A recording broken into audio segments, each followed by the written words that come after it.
The Puck Portfolio with Andy MacNeil. Hey, welcome to the Puck Portfolio. I'm your host, Andy MacNeil. I'm here on weekdays to provide NHL projections, betting advice, and strategies to help you make informed bets throughout the NHL season. This show is sponsored by NorthStar Bets, which is now available across Canada. I'll be using NorthStar Bets odds on this show, so check them out via the link in the description below. They offer early odds on the next day's NHL games and a whole lot more. If you enjoy this show, please like this video right now and subscribe to the Canada Sports Betting YouTube channel. Let's get into a schedule breakdown for Wednesday, Thursday, and Friday. Of course, the rest column tells you how many days rest teams have across the league. The load column gives you a little bit more context, tells you whether a team is playing four games in 6 nights, 3 games in 4 nights, 2 games in 2 nights, so on and so forth. I'm not going to spend a lot of time here because I factor this into my handicapping ahead of time, as you know. So take a screenshot. You can look at this a little bit later, but we're going to get into the projections right now. But whoa, what's that? That's not my projections. That's my year-to-date betting record. 45 wins, 34 losses, 10 units of profit, 11.1% return on investment. Pretty good after a 4-0 night on Tuesday. Well, yeah, let's get into the projections. First up, the Carolina Hurricanes. They're hosting the Philadelphia Flyers. Now, Carter Hart missing 2 games in California over the weekend. It was weird, and I couldn't imagine what kind of illness was keeping him out for 2 straight games, but it turns out it was food poisoning. That makes a whole lot more sense. He's expected to start on Wednesday. Carolina's underlying metrics look a lot better now than they did at the start of the season. They're not exactly running away with games right now, though. Frederik Andersen, he's still out. And outside of their shutout win over the Tampa Bay Lightning on Saturday, they've been winning a lot of close games or flat out losing. In fact, they've only got 2 multi-goal wins all season long. That's not what you want to see from a team that's carrying a minus 200 price tag into most games. So it's Flyers for me. Now, this one's a little bit tough because the odds at NorthStar Bet moved from plus 205 to plus 190 after the announcement that Carter Hart would be expected to be back in goal on Wednesday. But there is one prominent sportsbook out there listing the Flyers at plus 205. So I'm locking that in at 0.5 units to win a little over 1 unit here on the Philadelphia Flyers at plus 205. That's a half unit bet. Next up, the Seattle Kraken at the Edmonton Oilers. This is a rematch from Saturday, and it's the first half of a back-to-back for the Kraken, who will be back home to host the Islanders on Thursday. Seattle plus 152 according to the projection model. That's a 3-cent difference from what we're seeing at sportsbooks right now. NorthStar Bets has the Kraken listed at plus 155 on the money line. The Oilers on the other side at minus 190. Anaheim, man, the Ducks, they did it again, rallying from behind to beat the Preds 3-2 in regulation. They made NHL history with the win, becoming the first team in history to record 6 third-period comeback wins through 15 games in a season. Anaheim has won 5 straight on the road, 4 coming via third-period comebacks. The Ducks lead the NHL with multi-goal comebacks wins this season and now co-lead the NHL with the most comeback wins overall at 6. So the Ducks, they're feisty, man. They don't go away, and they've got some belief that they can win some games in this league, and obviously they're in a playoff spot right now and not sure if they'll stay there. I think it's going to be pretty tough for them to stay there. But right now, it's Anaheim or nothing for me. Colorado listed as a minus 305 favorite. The Ducks plus 240, so not enough value on Anaheim currently to recommend a bet there. The last game on Wednesday that we're going to talk about, it's the New York Islanders in Vancouver taking on the Canucks. The Islanders, they have 6 goals in their last 4 games. They haven't scored more than 2 goals in any of those games. Not only that, but they've allowed at least 4 goals in 6 out of their last 8 games. Ironically, the other 2 games were shutouts. Their 2.3 goals scored per 60 minutes in all situation ranks 3rd worst in the NHL. So I'm really not looking forward to this one, but it does look like, if anything, I would be betting on the Islanders here.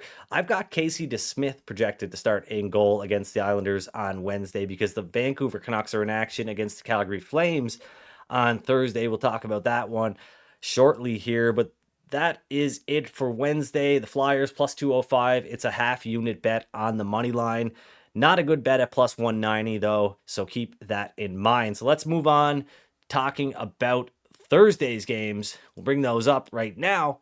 Of course, We've got a neutral site game between the Detroit Red Wings and the Ottawa Senators. The NHL Global Series kicks off in Sweden on Thursday at Avicii Arena in Stockholm. The Red Wings and Senators will go head-to-head. Puck drop at 2 p.m. Eastern Time. No home ice advantage here. The Senators, small favorite, minus 107 according to the projection model. Sportsbooks have them a little bit higher. I would need to see Detroit at around the plus 115 range if I was going to consider a bet on the Red Wings, and it looks like that'll be the only side that I consider here in this one, given that the Sens are listed at minus 114 on the money line at NorthStar Bets currently. The Arizona Coyotes in Columbus taking on the Blue Jackets. The Blue Jackets, they'll screw around. They'll make you think that they're going to win a hockey game, but they're not going to most of the time. The Coyotes can do that too, like they did on Thursday in Dallas. They coughed up a lead late, got the game to overtime, but failed to get the victory. Arizona minus 111 according to the projection model. That's a little bit higher than where they're at NorthStar Bet, currently minus 106 on the money line. So maybe there's some value on the Coyotes, but I have not locked in anything just yet. The Vegas Golden Knights at Montreal taking on the Canadiens. Charlie Lindgren and the Washington Capitals shut out the Vegas Golden Knights on Tuesday by a score of 3-0. Golden Knights will be looking to get back on track here against the Canadiens. Vegas, according to the projection model, should only be a minus 180 favorite. They're minus 200 according to the sportsbook. Not a good bet to bet on the Vegas Golden Knights. And conversely, not a good bet on the Canadiens either, because they're down at plus 163. The New Jersey Devils at the Pittsburgh Penguins. Sounds like Jack Hughes is targeting a Saturday return against the New York Rangers, but the Devils have not ruled him out for Thursday's game against the Penguins, which means it looks like my run of betting against an injured Devils team that was being priced like they were a healthy Devils team is totally over, and that's fine though, because strategies that yield good, profitable bets, they rarely last. Even the early odds on the Penguins, though, are a lot closer to my model, which shows that the odds are getting sharper. Sportsbooks are starting to wise up, posting better odds on this New Jersey Devils team. So it doesn't look like I would have had a bet on the Panthers anyways. And if Jack Hughes is in the game, this one moves really close to a coin flip. It's a big difference. I think he means a lot to the betting line. So the Penguins would go from minus 135, according to the projection model, all the way down to minus 105, a 30-cent difference, according to my model. Whether or not Jack Hughes is in the lineup, that's what kind of difference he makes. Of course, he changes the Devils' offense and really turns it into something formidable when he's in the lineup. So definitely something to watch there with Hughes nearing a return. The Lightning, they are in Chicago taking on the Blackhawks again. Met up with the Blackhawks recently, lost the game 5-3. The Lightning, they were shut out just 2 times last season, but they've been shut out in each of the last 2 games. First, Carolina blanked them on Saturday by a score of 4-0. But Nikita Kucherov, the Lightning's MVP, was out of the lineup with an illness, so I can kind of forgive them for that. But Kucherov, he was back in the lineup on Tuesday, and they got blanked by the St. Louis Blues and Jordan Binnington 5-0. This team is reaching a new level of a new low, and I'm here for it, frankly. So the Lightning, they've been outscored 9-0 in their last 2 games. People still want to call them an elite team. That's fine. I mean, they even lost to the Blackhawks, as I said, recently, and it wasn't close. It was 5-3. So here's the deal, though. The big cat, Andrei Vasilevsky, he's nearing a return. It likely won't happen on Thursday. It's coming sooner than we thought, though, and everything changes when that happens. Tampa Bay has changed the way they play in a lot of areas to cover up their goaltending, it seems. And when Vasilevsky is back between the pipes, they'll have a little bit more freedom to create things offensively, so it could be a big positive for the Lightning, more so than just defensively, right? It'll give them a little bit more freedom to score some goals. So nothing here. It would be Blackhawks or nothing at the current line. Plus 163 showing at NorthStar Bet right now. I have not locked in anything at the moment.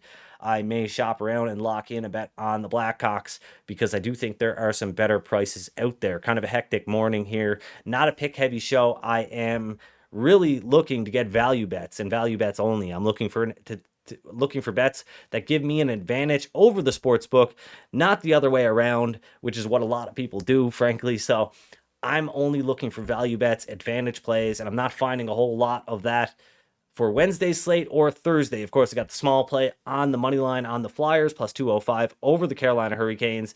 But just one play for Thursday right now. We're going to get to that at the end here. Florida Panthers, they're in Los Angeles taking on the Kings. It sounds like Brandon Montour and Aaron Ekblad are back with the Panthers. They're on this trip, which means Florida's 2 best defensemen are nearing a return after missing the first month and change of the season. Reports suggest that they could play on the trip, but I'm not ruling them in for Thursday's game against Los Angeles. Look, Florida has been really good considering they've been without both of those players for the whole season. They've got the best expected goals percentage in all situations, but their shooting and saving luck isn't great though. Los Angeles, they pack the same kind of punch that the Panthers do, ranking second in the NHL in expected goals percentage in all situations, but they've got the scoring and the defense to back it up. Not to mention, they've had 4 days off, so I'll be betting the Kings if anything here, but not at minus 136. The projection model says they should be listed at minus 142, so there is some value there, but I'm looking for a better price. It is a borderline edge and not something that I'm all that into here.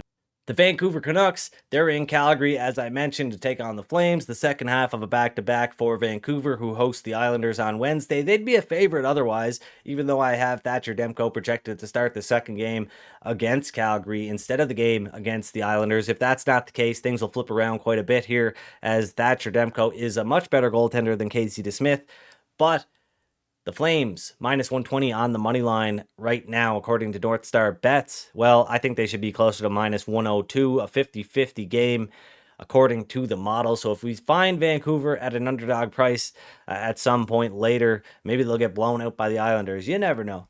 If that happens and we find Vancouver at an underdog price, that'll be something that I'm interested in, but nothing as of right now. Seattle, they're another potential victim of the NHL schedule, but thankfully for them, as I mentioned, so are the Islanders. They're on the second half of a back-to-back. They're in Vancouver on Wednesday night. The Kraken, minus 105, according to the projection model, 51.3% chance of winning.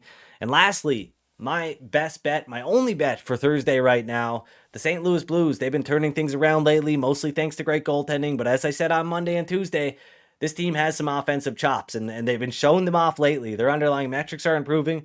They've got a lot of confidence after outscoring Colorado 8-2 and blanking the Tampa Bay Lightning 5-0. Those are the last 2 Stanley Cup champions, and I know they're a little bit worse for wear, but that's an impressive feat nonetheless. So the Blues, minus 148 at NorthStar Bets currently. The projection model has St. Louis at minus 189, so a big difference. Doesn't even matter if Joel Hofer is in goal. I'll still bet the Blues. I still love the Blues in this spot. So lock in St. Louis minus 148 to win 1 unit. And that is it for Wednesday's episode of the Puck Portfolio. The Flyers on the money line plus 205 or better, 0.5 units. And the Blues minus 148 to win 1 unit. Projected price of minus 189. So there's a lot of room there to get down on that one. Would still like the Blues all the way up to the minus 160, minus 170 area. But you don't have to bet that if they're being offered at minus 148 at NorthStar Bets. Yeah, that's it for Wednesday's show. Thanks for joining me. I will see you on Thursday.